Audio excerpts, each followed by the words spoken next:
네, 원투펀치 레드 5번째 시간이 돌아왔습니다. 저희가 이전까지는 뭐 K리그 그리고 국제대회 이야기를 좀 했었는데요. 오늘은 좀 해외 리그 얘기를 해볼까 합니다. 저번에 좀 블루에서 살짝 얘기를 했었는데 거기에 대해서 조금 더 깊게 오늘은 분석적으로 또 들어가 보도록 하겠습니다. 블루에서 뭐 했어요? 그러면? 블루에서요. 드디어 9년 만에 프리미어리그가 라리가를 이겼다. 제가 나온 프로그램도 요즘 잘 안 보기 때문에 지연아 미안해. 내가 블루 안 봤었어. 이렇게 갑자기 장현님을 한방 원투펀치를 매기고 이렇게 또 시작을 합니다. 네, 잉글랜드 프리미어 리그가 마침내 거의 9년 만에 그렇죠. 공식적으로 유럽 축구 연맹 UEFA 랭킹 1위로 올라섰어요. 네. 사실 이게 지난달에 3월 18일에 사실은 스페인 리그의 개수와 잉글랜드 리그의 개수가 지난달 3월 18일에 똑같아졌었거든요. 네. 그때는 이제 동률이었는데 사실상 이제 잉글랜드 리그가 스페인 리그를 넘어서는 거는 시간 문제였었습니다. 왜 그러냐면 지금 유로파 리그, 챔피언스 리그에 잉글랜드 팀들이 그 시각에 더 많이 남아 있었거든요. 네. 아무래도 더 많이 남아 있으면 그 이후에 딸 점수들이 더 높아지기 그렇죠. 때문에 기본적으로 뭐 시간 문제였던 일이 마침내 이제 4월 달에 일어나서 지금은 UEFA 코에피션트, 이른바 UEFA 개수 랭킹에 있어서 잉글랜드 리그가 프리미어 리그가 공식적으로 지금 1위가 됐어요. 그래서 지금 점수가 저희 녹화 기준으로 봤을 때 잉글랜드 프리미어 리그가 96.712, 스페인 라리가가 96.283. 네. 그러니까 소수점 차이이기는 합니다만 그러네요. 뒤집혔고, 그리고 지금 상황으로 이제 남은 팀들을 보더라도 요 차이는 잉글랜드가 조금 더 벌리면서 올 시즌을 마칠 수 있지 않을까. 네. 그리고 이제 다음 시즌으로 또 넘어가게 되면 네. 그게 확연해질 거예요. 왜냐하면 이 UEFA 코에피션트 계수라는 거는 팬들이 잘 아시겠습니다만은 챔피언스 리그, 유로파 리그에 나가서 거둔 성적을 5개년 합산을 하는 거거든요. 그러니까 이제 한 시즌이 지나고 나면은 가장 옛날 거는 없어지는 사라지는 거예요. 거죠. 없어지는 건데 16, 17 시즌에 라리가가 20.142점, 굉장히 높은 점수를 네. 땄고 그 당시에 잉글랜드 리그가 14.928점을 땄어요. 14.928. 그리고 여기는 20.142. 네. 거의 뭐 6점 차이가 나지 않습니까? 그런데 이 6점 차이가 또 소멸이 돼요. 그렇죠. 올 시즌이 지나게 되면. 그래서 무조건 뭐 잉글랜드 리그가 앞으로는 이제 1위가 된다라고 볼 수가 있는 거죠. 근데 이 랭킹 말고 엘로 랭킹이라는 게 또 있다고 들었어요. 네, 그 엘로 랭킹도 일부 매니아 분들은 이미 아시는 랭킹인데 이 엘로라는 건 뭐냐면은 사실 뭐 축구에서 먼저 시작됐다기보다는 다른 종목들에서 시작이 됐습니다. 특히 예를 들어 뭐 체스라든가 네. 바둑이라든가 이런 거 할 때 이 엘로 랭킹이 굉장히 유용하게 쓰이는데 복싱이라든가 예를 들어 테니스라든가 골프 같은 거는 아예 그 국제적인 기관에서 공식 랭킹이라는 게 있지 않습니까? 그런데 아주 통일된 국제적인 기관의 공인 랭킹이 좀 없는 종목들도 있거든요. 그런 종목들의 어떤 랭킹을 낼 때 이 엘로 레이팅이 굉장히 유용합니다. 이 엘로 레이팅의 원리는 간단히 말씀드리자면 네. 이제 좀 복잡한 수학 공식이 있는데 이런 겁니다. 경기나 대회의 경중에 따라서 예를 들어서 월드컵에서 한 경기랑 네. 그냥 국내 리그에서의 한 경기랑 이런 거는 같을 수는 다르죠. 없잖아요. 대회의 어떤 경중에 따라서 엘로에서는 가중치를 두기도 하고요. 그리고 예를 들어서 뭐 홈에서 경기를 했느냐, 원정 가서 경기를 했느냐, 그것에 따라서도 또 가중치를 두기도 하고 5대2로 이긴 거랑 A팀이 B팀을 5대2로 이긴 거랑 1대0으로 이긴 거랑 간신히 이긴 거랑 다르죠. 그거는 또 조금 다르지 않습니까? 스코어까지. 네, 그래서 가중치를 고려한 공식에 의해서 나오는 랭킹이라고 보시면 되는데 사실 이 엘로 랭킹에서는 잉글랜드 프리미어 리그가 이미 18, 19 시즌에 스페인 리그를 넘어섰습니다. 그러니까 이미 한 두어 해 전부터는 예를 들어 뭐 리버풀이라든가 그쵸. 토트넘도 잘했죠. 맨체스터 시티 그렇죠. 뭐 꾸준히 그래도 잘했죠. 이런 팀들이 유로피언 컴피티션에서 상당히 좋은 또 퍼포먼스를 보였기 때문에 그런 것이 고려가 돼서 사실은 우리가 체감적으로도 잉글랜드 리그가 이제는 스페인 잡겠는데 그런 느낌이 있었잖아요. 그런데 그 느낌을 엘로에서는 이미 18, 19 시즌부터 반영이 돼 있었다는 거죠. 그 엘로라는 거는 말씀드렸다시피 공식적인 공인됐다기보다는 집단이라든가 기관에서 내는 점수기 때문에 그거는 일단 좀 차치하더라도 가장 공식적이라고 볼 수 있는 UEFA의 개수 랭킹에서 네. 프리미어 리그가 마침내 거의 9년 만에 라리가를 능가했다. 이거는 뭐 EPL 팬들에게는 굉장히 즐거운 일이라고 볼 수가 있고. 근데 스페인 라리가가 참 오래도록 1등을 했었잖아요. 그렇죠. 정순주 아나운서가 축구 방송 데뷔 언제 하셨죠? 저 데뷔를 14년 정도 했던 것 같아요. 그 전에는 그러니까 야구를 좀 더 많이 네, 하셨던 그렇죠. 거죠. 14년 정도 그러니까 했어요. 정순주 아나운서가 축구 보실 그 기간은 축구 보신 기간에는 그냥 스페인이 쭉 1등이었어요. 그렇죠. 네, 그러니까 스페인의 최절정기에 이제 정순주 아나운서가 축구 방송을 시작했다고도 볼 수가 있을 정도로 스페인의 전성기가 길었죠. 그런데 UEFA 코에피션트의 히스토리 전체에서도 사실은 스페인 리그가 역대 1위 했던 횟수를 따지면 최장입니다. 그러니까 UEFA 코에피션트라는 게 사실 공식적으로 도입된 거는 70년대예요. 사실은 70년대인데 그런데 이것도 우리가 반추해서 계산한 것들이 있어요. 그러니까 뭐냐면 만약에 50년대부터 UEFA 코에피션트가 적용이 됐더라면 어떻게 됐었을까? 그렇죠. 그래서 또 다 계산을 해보니까 어떤 결과가 있냐면은 유럽 클럽 대항전은 있어야만 이 계수를 낼 수가 있기 때문에 기본적으로 이제 56년부터 우리가 챔피언스리그 유로피언 컵이 시작이 되잖아요. 그래서 56년부터 60년 요 5개년을 출발점으로 해서 그러니까 이제 최종 결과는 이제 60년에 나오는 게 되겠죠. 60년부터 66년까지 일단 라리가가 1위에 등극을 했습니다. 그러니까 그 다음 1위를 했던 게 이제 잉글랜드 리그인데 67년부터 71년까지 9년 연속 잉글랜드가 1위를 했던 적이 있었고요. 그리고 76년부터 84년까지는 차범근 감독 독일에서 뛰실 때, 네네. 서독에서 뛰실 때 분데스리가가 이때 그렇죠. 1위를 9년 연속으로 또 했어요. 그러다가 85년에 잠깐 잉글랜드가 1등을 1년 했다가 그 다음에 바로 넘겨줘요. 네, 이탈리아의 시대가 옵니다. 이탈리아가 세리에아가 86년부터 89년까지 일단 4개년 동안 1위를 하고 잠깐 분데스리가가 1년 동안 1위를 했다가 다시 91년부터 99년까지는 세리에아가 이제 평정을 하는 또 9년 연속 1위가 되는데 지금 99년이라고 제가 얘기했죠. 네. 그러면은 요 다음부터가 이제 2자가 시작되는 시대 아닙니까? 그렇죠. 2000년대로 이제 접어들게 되는데 요 99에서 2000으로 넘어오는 시기에는 중요한 이벤트가 하나 있습니다. 뭐냐면 99년까지는 유럽 클럽 대항전이 대회가 3개였어요. 챔피언스 리그 그리고 지금 우리가 아는 유로파 리그가 그때는 유에파 컵이었죠. 네. 그런데 각국의 컵 우승자들끼리 겨루는 컵 위너스컵이라는 게 있었거든요. 그 대회가 99년을 마지막으로 이제 없어집니다. 네. 그리고 그 대회의 기능을 유로파 리그 지금 유에파 컵이 이제 흡수를 하게 되는데 그래서 대회가 3개였다가 이제 2개로 줄게 되거든요. 이제 지금 올 시즌 저희 녹화 기준으로 유로파 리그도 8강이 형성이 돼 있고 챔피언스 리그도 8강이 형성이 돼 있기 때문에 9900 시즌부터 바로 올 시즌까지 챔피언스 리그와 유로파 리그 8강에 올랐던 팀들을 제가 다 조사를 해서 한번 적어봤어요. 네. 시즌 횟수로 따지면 22년이거든요.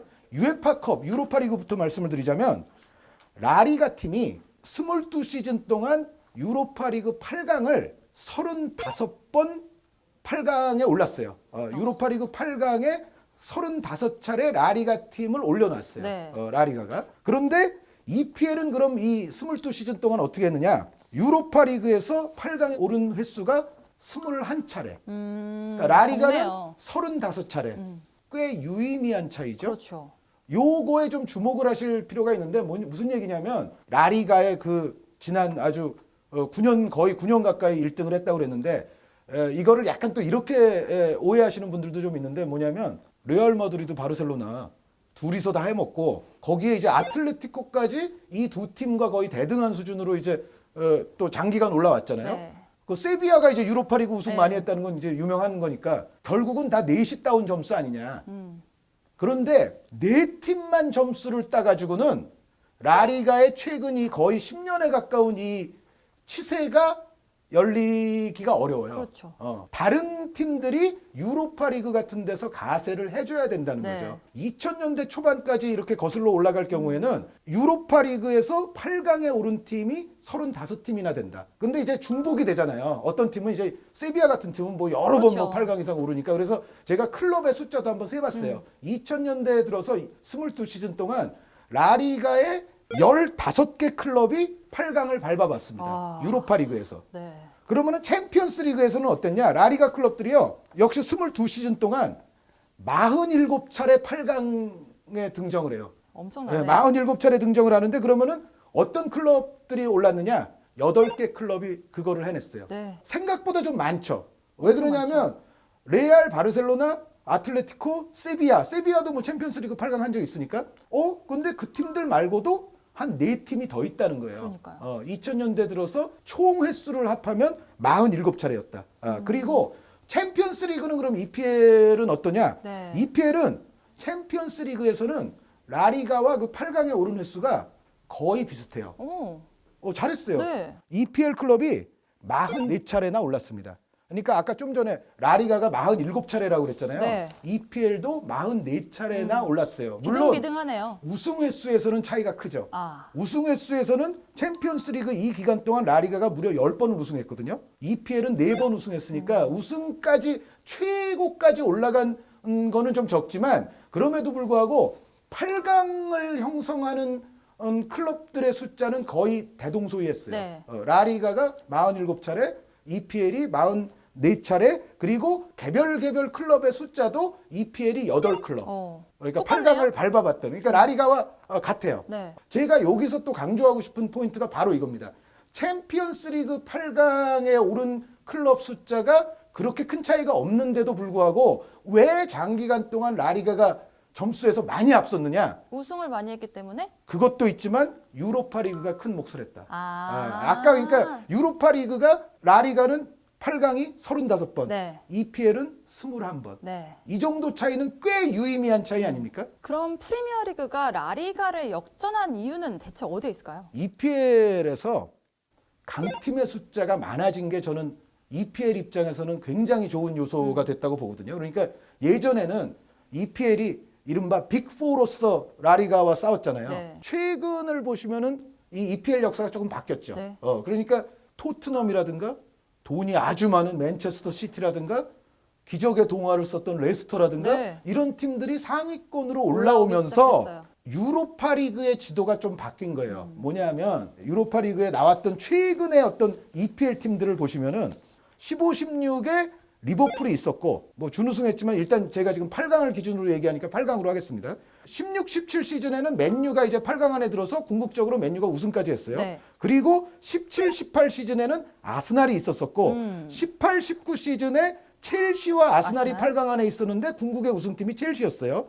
그리고 19, 20 시즌에는 맨유에다가 울버햄튼까지도 있었고 그리고 이제 올 시즌에 맨유와 아스날이 지금 8강에 들어있거든요. 자, 여기서 지금 뭘 느낄 수가 있느냐? EPL이 빅4였을 때는 4에 해당하는 대부분 팀들은 다 챔피언스 리그에서만 점수를 땄거든요. 그런데 그 당시에 우리가 빅4라고 불렸던 많은 팀들이 유로파 리그에서 모습을 보이기 시작한 거예요. 그러면서 EPL도 유로파에서 점수를 이제는 많이 따는 리그가 됐어요.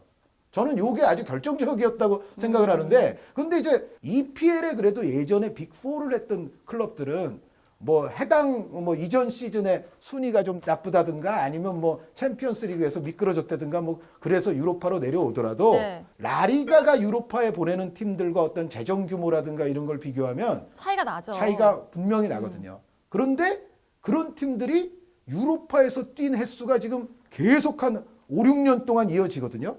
그러다 보니까는 이제는 EPL도 유로파에서 점수를 많이 따요. 물론 챔피언스 리그에서 한 단계 한 단계 높은 곳으로 올라갈 때마다 받는 점수는 유로파 리그에서의 점수보다 양으로 보면 그게 더 크긴 하지만 유로파 리그에서 쏠쏠하게 점수를 받쳐주지 못하면 좋은 등수가 나오기가 쉽지가 않거든요. 네.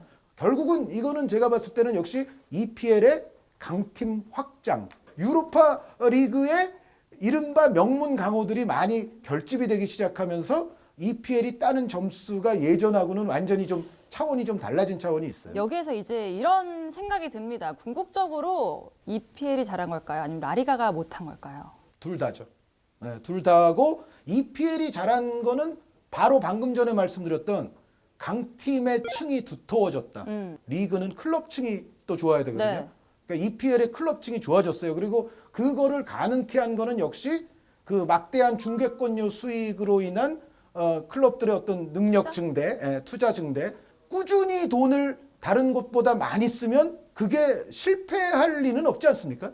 제가 이제 두세 해 뭐 전부터 사실 라리가의 시대는 이제 끝날 것이고 이제 EPL이 그래도 가장 앞으로 나서는 시대가 온다라고 맞아요. 제가 꾸준히 그래도 말씀을 드렸던 것이 돈이 뭐 당장 효과가 좀 안 나올 수도 있긴 있어요. 그리고 EPL이 또 돈을 마구 쓰던 시대에 라리가도 워낙에 강했기 때문에 예, 그런 부분에 있어서 좀 또 가릴 수도 있고 그렇긴 한데 권세가 10년을 가지 못한다는 이야기를 사극에서 우리가 많이 그렇죠. 보듯이 제가 코이피션트 히스토리도 말씀을 드렸지만 최장으로 1위를 오래 지킨 리그가 9년이에요 다. 네. 저는 위원님 이렇게 라리가가 조금 내려가기 시작한 게 코로나가 가장 영향을 준 게 아닐까. 최근에 있어서의 가장 큰 임팩트를 행사한 건 코로나가 맞습니다. 정답입니다.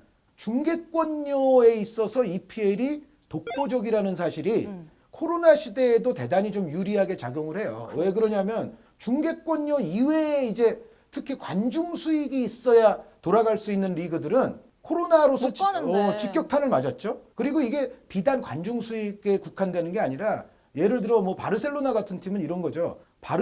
바르셀로나에 축구만 보러 오는 게 아니라 이른바 굿즈, 그렇죠. 굿즈 사러 오는 사람도 굉장히 맞아요. 많고 그 경기장 자체를 투어하는 관광객들도 맞아요. 대단히 많았죠. 관광 수익도 많죠. 그것도 다 구단의 수익으로 잡히지 않습니까? 그런데 코로나 때문에 단순히 경기장의 관중만 없어진 게 아니라 그런 것까지도 이제 못하게 됐으니까. 자본이 돌질 못하는 그렇죠. 거죠. 거기에 이제 기본적인 중계권료에서는 EPL이 다른 리그를 완전히 찍어 누르지 않습니까? 이제 거기서 사실은 또 코로나가 좀 직격탄을 날렸는데 사실은 라리가가 2013년부터 이미 구단의 재정을 이제 건전화하기 위해서 이른바 비율형 인건비 캡을 씌워놨어요.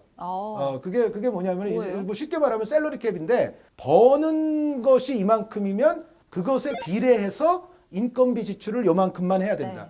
그런 라리가의 자체적인 규정. 그러니까 요거는 UEFA 전체적으로 시도했던 이른바 FFP 룰도 있지만 라리가 내부적으로는 로컬 룰로서 FFP보다 더 강한 규제를 했어요. 그러니까 버는 거에 비례해서만큼만 요만큼만 써야 된다. 네. 그런 걸 했기 때문에 사실은 라리가에 좀 안 좋았던 특히 이제 중하위권의 재정이 좀 안 좋았던 클럽들이 많이 건전화가 됐거든요. 사실은 잘하고 있었어요. 그러니까 게다가 2016년 정도부터는 그 중계권료 방식도 라리가가 크게 혁명을 일으켰죠. 네. 뭐냐면은 라리가의 그 이전까지의 중계권료는 클럽들이 개별적으로 이제 중계권료 계약을 하는. 그러니까 예를 들어 뭐 레알 마드리드, 바르셀로나는 중계권료를 많이 계약할 수 있고 방송사들과 네. 저 22, 19위 하는 팀들은 방송사들이 뭐 그렇게 뭐 크게 중요시 여기지 않잖아요. 그러다 보니까는 그게 이제 이른바 중계권료 계약에 있어서의 인디비주얼 방식이에요. 개별적 계약 방식을 택했던 것을 라리가도 프리미어리그처럼 이른바 콜렉티브 방식으로 바꿉니다. 2016년부터. 연맹이 대표로서 방송사들과 계약을 하고 연맹은 그것을 기준에 따라서 비교적 공정하게 배분을 하고. 형평성 있게. 그렇죠. 프리미어리그가 옛날부터 그렇게 해서 사실은 프리미어리그는 하위권 클럽들도 돈이 많아진 거 아닙니까? 이제 그 방식을 라리가도 이제는 차용을 해서 사실은 이 코로나가 아니었으면 라리가도 재정이 오히려 좀 괜찮은 쪽으로 오고 있었어요, 사실은. 오고 있었는데 거기서 나타난 코로나가 직격탄이. 정순주 아나운서의 그 예측대로 아주 직격탄을 날렸다고 볼 수가 있는데 그런데 단지 뭐 그 문제로만 10년 권세가 끝난 건 아니고요. 네. 제가 생각하는 조금 더 이제 몇 가지 문제가 있는데 일단 뭐 팬 여러분들께서 그냥 한 줄로 대답할 수 있는 문제도 있습니다. 메시는 늙었고 호날두는 없잖아. 그 두 선수의 사실은 최절정기, 이른바 메날두의 발롱도르 강점기, 그것과 어떻게 보면 그 라리가의 10년에 가까운 치세가 거의 일치하지 않습니까? 그렇네요. 그러니까 두 선수 영향이 없다고는 말 못해요. 그런데 여기에 이제 EPL만큼 뭐 전체 리그가 엄청난 부자는 아니더라도 어찌됐건 레알이나 바르셀로나는 바로 얼마 전까지만 해도 그래도 선수 영입에 돈을 많이 쓰고 있었거든요. 네. 그런데 코로나 있기 전에 정말 많이 투자를 하던 그 시절에 돈을 풀어서 데려온 선수들이 제 역할을 못했죠. 사실은 좀 못했죠. 이거는 레알 팬분들, 바르셀로나 팬분들 아플까봐 더 이상 뭐 제가 이름을 언급하지는 않겠는데 투자를 많이 한 부분도 있는데 그게 또 생각대로 돌아가지 못했다. 요런 부분도 분명히 있는 거고요. 그리고 이제 이런 부분이 레알 바르셀로나 혹은 뭐 아틀레티코 등에만 국한된 문제는 아닌 것 같아요. 네. 그러니까 뭐냐면 리그 전체가 리빌딩에 좀 실패했어요. 음. 라리가가 10년 세도를 누리는 그 시기도 어떻게 보면 메시라든가 호날두 같은 선수도 있었지만 전체 이제 라리가가 굉장히 좋은 선수풀을 이 시기에는 갖고 있었어요. 네. 그런데 리빌딩이 제대로 안 됐다는 걸 제가 증명하기 위해서 제가 써온 게 있거든요. 각 팀에서 중요한 선수들인데 그 선수들의 나이. 근데 아직도 잘해요. 잘하긴 또 잘하는데 노장의 힘을 보여주는 선수도 많아요. 제가 지금 언급하는 선수들은 거의 98%다 지금도 잘하는 그러니까요. 선수들이에요. 잘하는 선수들인데 나이가 많다는 나이를 거죠. 한번 보라는 거죠. 이보다 더 있어요, 사실. 이보다 더 있는데 지금 제가 적어온 선수들은 팀에서 매우 중요하거나 적어도 꽤 중요한 선수들이에요. 그리고 이 명단에서 제가 또 말씀드려야 될 게 뭐냐면 메시 선수가 현재 라리가 현재 득점 1위입니다. 어시스트는 공동 2위예요. 벤제마 선수가 현재 득점 공동 2위고 어시스트가 공동 9위. 토니 크로스 선수가 현재 어시스트 공동 2위. 세비야의 헤수스 나바스 선수가 현재 어시스트 공동 9위. 아틀레티코의 루이스 수아레스 선수가 현재 득점 공동 2위. 그러니까 이 선수들을 이을 만한 젊은 선수가 안 보인다는 거잖아요. 부족하죠. 네. 힘이 부족하고 라리가는 좀 걱정이 돼요. 1년, 2년이 더 지나면 어떻게 되지? 그러니까. 그러니까 이 선수들이 초절정기만큼은 아니더라도 여전히 굉장히 클래스가 높고 퀄리티 있는 활약을 각각의 팀들에서 대부분 다 해주는 선수들인데 그런데 1년 후, 2년 후에도 과연 그럴까? 아마 은퇴하는 선수도 생기겠죠. 그렇죠. 아예 없어지는 선수도 생길 것이고 이게 비단 우리가 정말 그 유명하다고 하는 뭐 빅3 클럽 뭐 혹은 뭐 세비야 거기에만 국한되는 문제가 아니라 이 노쇠화 고령화의 문제는 라리가 전체에 퍼져 있어요. 네. 그런데 역으로요. 그러면은 라리가가 왜 지난 10년 동안 셌는지 그 이유도 여기 들어있죠. 그렇죠. 왜? 이 선수들이 젊었을 테니까. 이 선수들이 대부분 비슷한 세대니까. 네. 이 중에 상당수는 라리가를 또 떠받쳤던 선수들이잖아요. 그렇죠. 그러니까 라리가가 높은 퀄리티를 장기간 동안 보여왔으나 그 선수들이 이제 30대 은퇴하게 중반이라는 거. 이거는 큰 문제죠. 이 얘기는 라리가 팬들한테는 정말 가슴 아픈 얘기지만 인정할 수밖에 없는 팩트 폭격인 그렇죠. 것 같아요. 거기에 이제 마지막으로 제가 요 얘기까지만 하고 라리가의 문제 요거를 끝마치겠는데 전체적으로 21세기 축구의 어떤 전술적 국면에 있어서 라리가가 굉장히 장기간 동안 전술에 있어서 선두주자였죠. 그러니까 항상 트렌드를 항상 이끌었고 과르디올라 감독 이전으로 가더라도 뭐 4-2-3-1 포메이션이라든가 공격형 미드필더의 활용이라든가 이런 부분에 있어서 라리가가 뭐 대륙 축구의 거의 뭐 대표 같은 모습을 보였었고 그 당시 그 21세기 초반에는 프리미어리그 팀들이 라리가 팀들을 상대하면 굉장히 어려워했어요. 그 프리미어리그는 오히려 단순한 4-4-2가 많았잖아요. 그러면은 그 4-4-2 라인의 사이사이 공간으로 라리가 선수들이 침투해서 프리미어리그 팀들의 수비를 엄청나게 교란을 잘 시켰기 때문에 그때는 EPL 팀들이 진짜 라리가만 만나면 항상 고전했어요. 그런 역사가 굉장히 많거든요. 그래서 전체적으로 보면 라리가는 전술을 선도하고 항상 앞서가는 전술의 리그였는데 요즘 보면 그렇지가 않아요. 이거 굉장히 뼈아픈 부분이거든요. 올 시즌 기준으로 말씀을 드리자면 라리가 20개 팀들 가운데 10에서 한 12, 10팀 내지 한 12팀 정도가 기본 포메이션이 똑같아요. 4-4-2. 오? 그렇네요. 그거 20년 전에 잉글랜드가 하던 건데 지금 라리가가 약간 그래요. 그러니까 물론 4-4-2 포메이션을 현대적으로 부활시켜서 정말 전술사의 한 페이지를 장식한 시메오네 감독이 있었죠. 그런데 지금 와서 문제는 뭐냐면 시메오네 감독이 이끌던 그 초절정기의 아틀레티코만큼의 축구를 할 수 없는 팀들이 네. 포메이션은 그렇게 쓴다는 거예요. 그 팀들의 퀄리티가 시메오네 감독의 그 절정기 아틀레티코만한 퀄리티가 되느냐는 거죠. 아니거든요. 지능적이지 않고 그냥 고착화만 된다는 거죠. 고착화되고 획일화되고 어떤 의미에서는 멤버의 약세를 그런 좀 단순한 4-4-2로 어떻게 좀 극복해 볼까? 요런 모티브에서 획일화된 포메이션을 너무 많은 클럽들이 지금 쓰고 있어요. 그런데 그 클럽들이 그러면은 예전 아틀레티코만큼 할 수 있냐? 그건 전혀 아니거든요. 네. 그러니까 전술적으로만 자꾸 단조로워지는 거예요. 라리가가 원래 이런 곳이 아니었거든요. 재정적인 약세 그리고 주요 선수들의 노령화 거기에 이제 결정적으로 이제 코로나가 겹치면서 어떻게 보면 예전처럼 뭔가 우리가 축구를 좀 바꿔놔야지 이런 생각보다는 그냥 잘 지키는 게 장점. 무기력하게. 조금은 예전의 라리가에 비해서는 지금은 조금은 무기력하다 그 표현이 딱 맞는 것 같아요. 네. 이렇게 흥망성쇠가 다 계속 이어지다 보니까 더욱더 재밌는 축구가 돼가고 있는 것 같습니다. 자, 이렇게 레드는 깊고도 다양한 얘기들을 많이 나눕니다. 위원님 또 다음번에도 재밌는 이야기 해주실 거죠? 아, 그럼요.